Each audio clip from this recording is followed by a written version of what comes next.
God bless them. ಅವರಿಗೆ ಭಗವಂತ ಒಳ್ಳೆ ಆರೋಗ್ಯ ಕೊಡಲಿ ಅಂತ ಹೇಳ್ತೀನಿ. ಹಾಗೆ ಅವರು ಪಟ್ಟಂಥ ಶ್ರಮಕ್ಕೆ ಅಷ್ಟು ಹೆಚ್ಚು ಆದಾಯ ಸಿಗಲಿ ಅಂತ ಹೇಳಕ್ಕೆ ಇಷ್ಟಪಡ್ತೀನಿ. ಸೂಪರ್, ಒಳ್ಳೆ ಮಾತನ್ನು ಹೇಳಿದ್ರಿ. ರಚಿತಾ ರಾಮ್ ಅವ್ರಿಗೂ ಸ್ಯಾರೀಸ್ ಮೇಲೆ ವಿಪರೀತ ವ್ಯಾಮೋಹ. ಸೊ ಬಹುತೇಕ ಪ್ರೋಗ್ರಾಮ್ಗಳಲ್ಲಿ ನಾವು ನಿಮ್ಮನ್ನು ಸ್ಯಾರಿಯಲ್ಲೇ ಜಾಸ್ತಿ ನೋಡಿದ್ದುಂಟು. ಆ ನಿಟ್ಟಿನಲ್ಲಿ ನಿಮಗೆ ರೇಷ್ಮೆ ಸೀರೆಗಳಂದರೆ ಎಷ್ಟು ಇಷ್ಟ, ಎಷ್ಟು ಕಲೆಕ್ಷನ್ಸ್ ಇದೆ ಅಂತ? ಎಲ್ಲರೂ ಕೇಳುವಂಥ ಪ್ರಶ್ನೆ ಏನು ಗೊತ್ತಾ ಲಕ್ಷ್ಮಿ, ಯಾಕೆ ಯಾವಾಗಲೂ ಸೀರೆ ಹಾಕ್ತೀರ, ಯಾಕೆ ಯಾವಾಗಲೂ ಸೀರೆ? ನನಗೆ ಪರ್ಸ್ನಲ್ ಫೇವ್ರೆಟ್ ಸೀರೆನೇ. ಆ್ಯಂಡ್ ಐ ಡೋಂಟ್ ನೋ, ನನಗೇನು ಇಷ್ಟನೋ ಹಾಗಿರೋದಕ್ಕೆ ನನಗಿಷ್ಟ. ಅದೊಂಥರ ನಮ್ಮ ಕಲ್ಚರ್ ಅಲ್ವಾ. ಸೀರೆ ಹಾಕ್ಕೊಂಡು ಬಂದ ತಕ್ಷಣ ಏನೋ ಒಂಥರ ಒಂದು ನಮಗೆ ಆದಂಥ ಆ ಪಾಸ್ಚರ್ ಚೇಂಜ್ ಆಗುತ್ತೆ, ನಮ್ಮಲ್ಲಿ ಆ ಬಾಡಿ ಲ್ಯಾಂಗ್ವೇಜ್ ಚೇಂಜ್ ಆಗುತ್ತೆ. ವಾಕ್ ಸ್ಟೈಲ್ ಆಗಿರ್ಬೋದು, ಕೂತ್ಕೊಂಡಾಗ, ನಿಂತ್ಕೊಂಡಾಗ, ಇಟ್ಸ್ ನೈಸ್. ಸೊ ಎಷ್ಟು ಕಲೆಕ್ಷನ್ಸ್ ಇದೆ ಅಂತ ನನಗೆ ಖಂಡಿತವಾಗ್ಲೂ ಗೊತ್ತಿಲ್ಲ. ಯಾಕೆ ಅಂದರೆ ನಾನು ಇವತ್ತಿನವರೆಗೂ ಎಷ್ಟು ಸಿನಿಮಾ ಮಾಡಿದ್ದೀನಿ ಅಂತ ಗೊತ್ತಿಲ್ಲ. And I don't keep a count on anything. Count ಮಾಡಿದ್ರೆ ಕಡಿಮೆ ಆಗತ್ತಂತೆ, ಅದಕ್ಕೋಸ್ಕರ I don't keep a count on anything.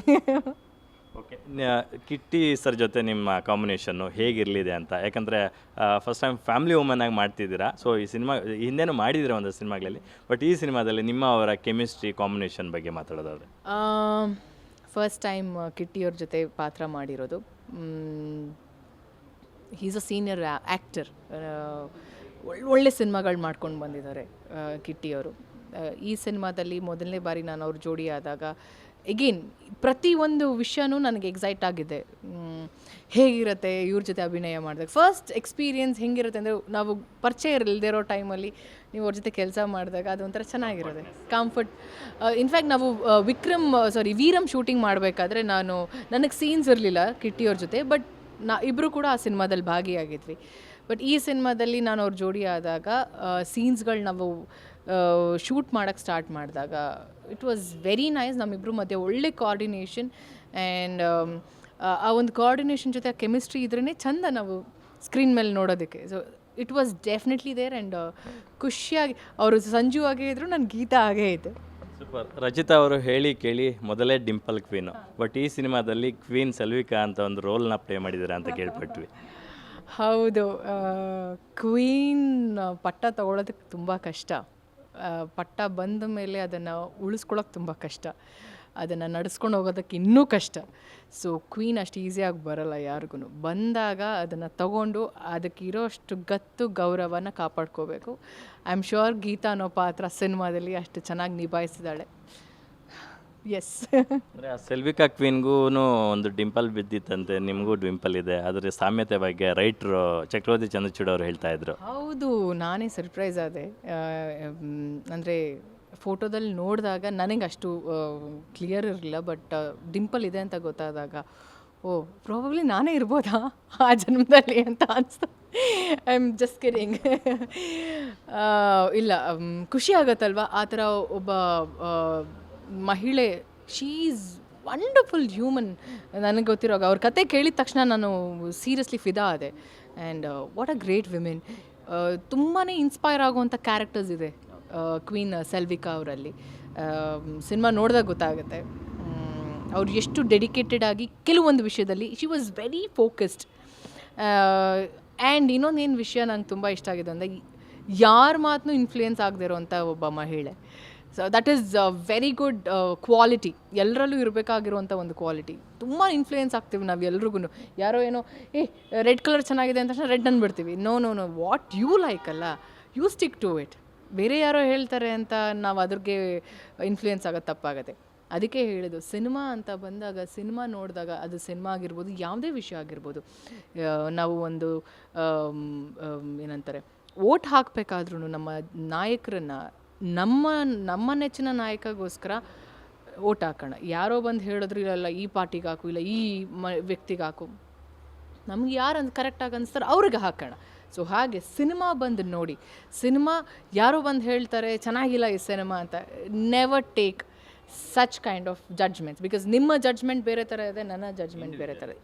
Individual ಆಗಿ ನಾವು ಡಿಸಿಷನ್ ತೊಗೊಳ್ಬೇಕಾಗುತ್ತೆ. ಸೊ ಸಿನಿಮಾ ಬಂದು ನೋಡಿ, ಸಿನಿಮಾ ಇಷ್ಟ ಆಯಿತು ಅಂದರೆ ಹೇಳಿ, ಹೋಗಿ ನೋಡಿ ಅಂತ.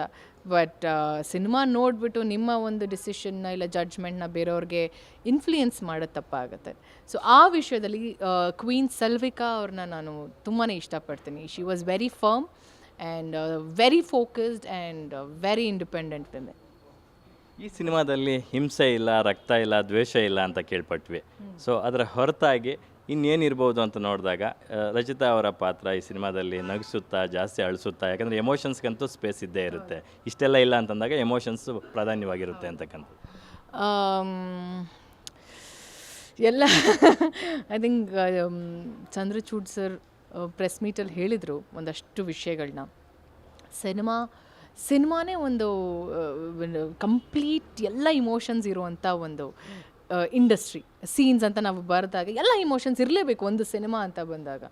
ಸೊ ಆ ಥರದಲ್ಲಿ ಸಿನಿಮಾ ಸಂಜು ವಿತ್ ಗೀತಾ ನಗಿಸತ್ತೆ, ಅಳಿಸತ್ತೆ, ಪ್ರೀತಿ ಹುಟ್ಟಿಸತ್ತೆ, ಪ್ರೀತಿ ಮಾಡಿಸುತ್ತೆ, ಆ್ಯಂಡ್ ಪ್ರೀತಿನ ಹೆಂಗೆ ಕಾಪಾಡ್ಕೊಳ್ಳೋದನ್ನು ತೋರಿಸುತ್ತೆ. ಪ್ರೀತಿಗೆ ತ್ಯಾಗ ಮಾಡಬೇಕಾ, ಮಾಡಬಾರ್ದಾ, ಆಮೇಲೆ ಫ್ಯಾಮಿಲಿ ಆ ಒಂದು ಬಾಂಧವ್ಯನ ತುಂಬ ಚೆನ್ನಾಗಿ ಹೇಳಿದೆ. ಸಂಬಂಧ ಬಗ್ಗೆ ತುಂಬ ಚೆನ್ನಾಗಿ ಹೇಳಿದೆವು ನಾವು. ಸೊ ಪ್ರತಿಯೊಂದು ವಿಷಯಕ್ಕೂ ಎಷ್ಟು ರೆಸ್ಪೆಕ್ಟ್ ಕೊಡಬೇಕು ಅನ್ನೋದು ನಮ್ಮ ಸಂಜು ವಿತ್ ಗೀತಾ ಸಿನಿಮಾ ಹೇಳಿದೆ. ಸಿನಿಮಾದಲ್ಲೇನೋ ನೀವು ಪತ್ನಿ ಪಾತ್ರ ಮಾಡ್ತಾ ಇದ್ದೀರಾ.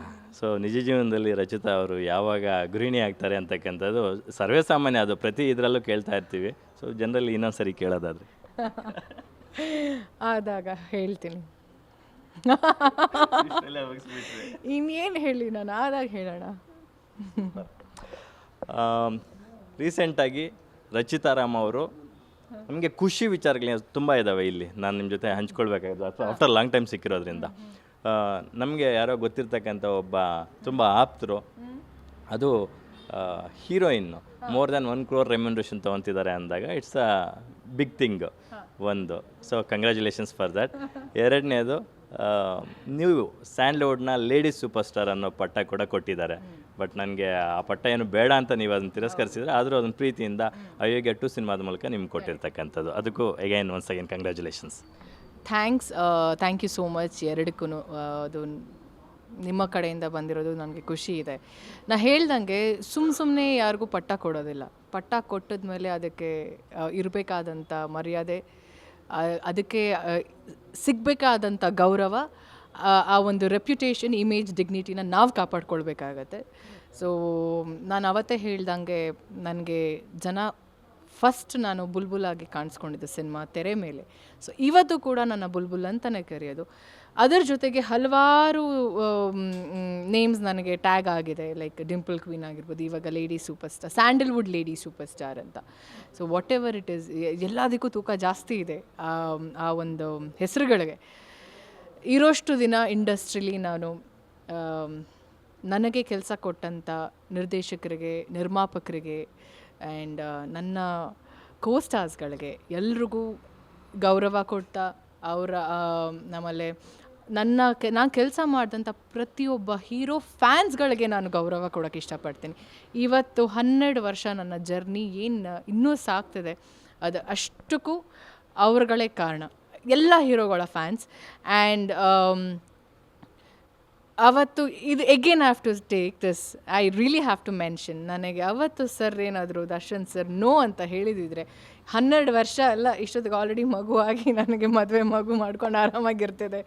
ಬಟ್ ಈ ಒಂದು ಗಿಫ್ಟ್, ನಾ ಹೇಳಿಲ್ವಾ ಭಗವಂತ ಯಾವುದೋ ಒಂದು ರೂಪದಲ್ಲಿ ಗಿಫ್ಟ್ ಕೊಡ್ತಾನೆ ಅಂತ. ಸೊ ನನ್ನ ಜೀವನದಲ್ಲಿ ಈ ಕರಿಯರ್ನ ಸ್ಟಾರ್ಟ್ ಮಾಡೋದು, ಈ ಒಂದು ದೊಡ್ಡ ಮಟ್ಟದ ಗಿಫ್ಟನ್ನ ನನಗೆ ದರ್ಶನ್ ಸರ್ ಥ್ರೂ ಕೊಡಿಸಿರೋದು. ಸೊ ನಾನು ಜೀವನ ಪೂರ್ತಿ ಋಣಿಯಾಗಿರ್ತೀನಿ. ಹಾಗೆ ನನ್ನ ಎಲ್ಲ ಹೀರೋಗಳ ಅಭಿಮಾನಿಗಳು, ಅವರಿಗೆ ನಾನು ಸದಾ ಋಣಿಯಾಗಿರ್ತೀನಿ, ಚಿರಋಣಿಯಾಗಿರ್ತೀನಿ ಅಂತ ಹೇಳೋಕ್ಕೆ ಇಷ್ಟಪಡ್ತೀನಿ. ನೀವು ಕೊಟ್ಟಂಥ ಪ್ರತಿಯೊಂದು ಟ್ಯಾಗ್ ಏನಿದೆ, ಹೆಸರುಗಳು, ಡಿಂಪಲ್ ಕ್ವೀನ್, ಬುಲ್ಬುಲ್, ಈಗ ಸ್ಯಾಂಡಲ್ವುಡ್ ಲೇಡಿ ಸೂಪರ್ ಸ್ಟಾರ್ ಅಂತ ನನಗೆ ಅಯೋಗ್ಯ ತಂಡದ ಕಡೆಯಿಂದ ಬಂದಿರೋ ಅಂಥದ್ದು. ಗೊತ್ತಿಲ್ಲ ನನಗೆ ಪ್ರತಿಯೊಂದು ಟ್ಯಾಗ್ ನಂಗೆ ಸೂಟ್ ಆಗುತ್ತೋ ಇಲ್ವೋ ಅಂತ. ಬಟ್ ಕೊಟ್ಟಿದ ಮೇಲೆ I will definitely receive it. ನಾನು ಇಲ್ಲ ಅಂದ್ಬಿಟ್ಟು ಅದು ನಿಮಗೆ ಅವಮಾನ ಮಾಡ್ದಂಗೆ ಆಗುತ್ತೆ. So I will definitely accept it and I will promise you all, ನಾನು ಆ ಒಂದು ಟ್ಯಾಗ್ನ ತುಂಬ ಚೆನ್ನಾಗಿ ಕೀಪಪ್ ಮಾಡ್ತೀನಿ. And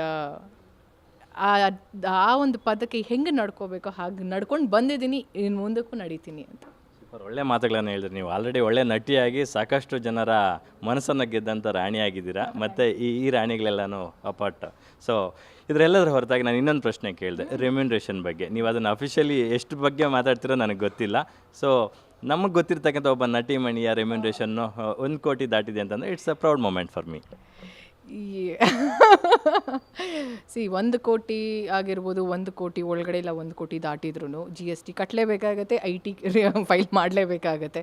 so IT GST department ಅವ್ರಿಗೆ, ನನ್ನ ಆಡಿಟರ್ಗೆ, ನನ್ನ ಚಾರ್ಟೆಡ್ ಅಕೌಂಟೆಂಟ್ಗೆ ಮಾತ್ರ ಗೊತ್ತಿರುತ್ತೆ ನನ್ನ ರೆಮ್ಯುನರೇಷನ್ ಏನು ಅಂತ. ಸೊ ನಾನು ಒಫಿಷಿಯಲ್ ಆಗಿ ನಾನು ಎಲ್ಲೂ ರಿವೀಲ್ ಮಾಡೋಕ್ಕೆ ಇಷ್ಟಪಡಲ್ಲ. ಸೊ ಒಂದು ಮಾತು ಹೇಳೋಕ್ಕೆ ಇಷ್ಟಪಡ್ತೀನಿ, ನಿಮ್ಮ ಕೆಲಸಕ್ಕೆ ನಿಮಗೆ ಎಷ್ಟು ಪೇಮೆಂಟ್ ಮಾಡಬೇಕು, ನಿಮ್ಮ ಕೆಲಸಕ್ಕೆ ನಾವು ಎಷ್ಟು ರಿವಾರ್ಡ್ ಕೊಡಬೇಕು ಅಷ್ಟು ಕೊಡಲೇಬೇಕಾಗತ್ತೆ. You deserve it. ಹಾಗೆಯೇ ಸೊ ನನ್ನ ಕೆಲಸಕ್ಕೆ ನಾನು ಎಷ್ಟು ಸಂಬಳ ತೊಗೋಬೇಕು, ಸಂಬಳ ಅನ್ನೋದಕ್ಕಿಂತ ಕೂಲಿ, ನಾವೆಷ್ಟು ಕೂಲಿ ಪಡಿಬೇಕೋ ಅಷ್ಟು ಜನ ನಿರ್ಣಯ ಮಾಡ್ತಾರೆ, ನಿರ್ಮಾಪಕರು ಡಿಸೈಡ್ ಮಾಡ್ತಾರೆ. ಇಟ್ಸ್ ಲೈಕ್ ದಟ್ ಅಲ್ವಾ. ಸುಮ್ಮನೆ ಏನೋ ಬಂದ ತಕ್ಷಣ ನಾನು 2 ಕೋಟಿ 3 ಕೋಟಿ ಕೊಡಿ, ನಂಗೆ 5 ಕೋಟಿ ಕೊಡಿ ಅಂತ ಕೇಳೋಕ್ಕಾಗಲ್ಲ. ಶುಡ್ ಆಲ್ವೇಸ್ ಸಿ ದ ಮಾರ್ಕೆಟಲ್ಲಿ ಹೆಂಗಿದೆ. ಖಂಡಿತ ಅಲ್ವಾ. ಯಾವುದೋ ಎಲ್ಲ ವೆಜಿಟೇಬಲ್ಸ್ ಇಟ್ಟಾಗ ಮಾರ್ಕೆಟಲ್ಲಿ ಯಾವ ವೆಜಿಟೇಬಲ್ಸ್ ಓಡ್ತಿದೆ ಮಾತ್ರ ನಾವು ಎಕ್ಸ್ಟ್ರಾ ದುಡ್ಡು ಕೊಟ್ಬಿಟ್ಟು ಬೇಕೇ ಬೇಕು ದುಡ್ಡು ಕೊಟ್ಟು ತೊಗೊಳ್ತೀವಿ. ಹಾಗೇ ಇಟ್ಸ್ ಲೈಕ್ ದ್ಯಾಟ್.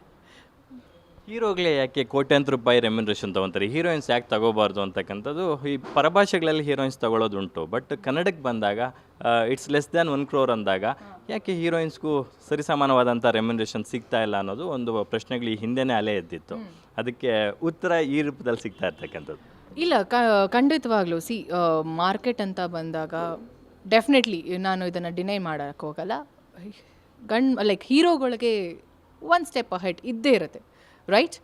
ಆ್ಯಂಡ್ ಹೆಣ್ಮಕ್ಳಿಗೆ ಏನಕ್ಕಾಗಲ್ಲ, you have to prove it ಅಲ್ಲ. ಬಿಸ್ನೆಸ್ ವೈಸ್ ಅಂತ ಬಂದಾಗ ಆ ಫೇಸ್ ವ್ಯಾಲ್ಯೂ ನೋಡ್ತಾರೆ. ಅಂದರೆ ಅವ್ರಿಗೆ ಮಾರ್ಕೆಟ್ ಅಂತ ಬಂದಾಗ ಇಟ್ ಈಸ್ ಅಗೇನ್ ಫ್ಯಾನ್ಸ್. ಅವ್ರಿಗೆ ಎಷ್ಟು ಅಟೆನ್ಷನ್ ಸಿಗುತ್ತೆ, ಇಲ್ಲ ಸಿನಿಮಾಗಳು ಯಾವ್ದು ಮಾಡಿದ್ದಾರೆ, ಸಿನಿಮಾ ಹೆಂಗೆ ಅವ್ರಿಗೆ in terms of financially turn over ಆಗಿದೆ, ಅವ್ರಿಗೆ ರಿಟರ್ನ್ಸ್ ಹೆಂಗೆ ಬಂದಿದೆ, ಎಲ್ಲ ವಿಷಯಗಳನ್ನ ಕನ್ಸಿಡರ್ ಮಾಡಾದ್ಮೇಲೆ ಡಿಸೈಡ್ ಮಾಡೋಕ್ಕಾಗತ್ತೆ. ಗ್ಯಾರಂಟಿ ನ್ಯೂಸ್, ಸುದ್ದಿ ಖಚಿತ, ನ್ಯಾಯ ನಿಶ್ಚಿತ.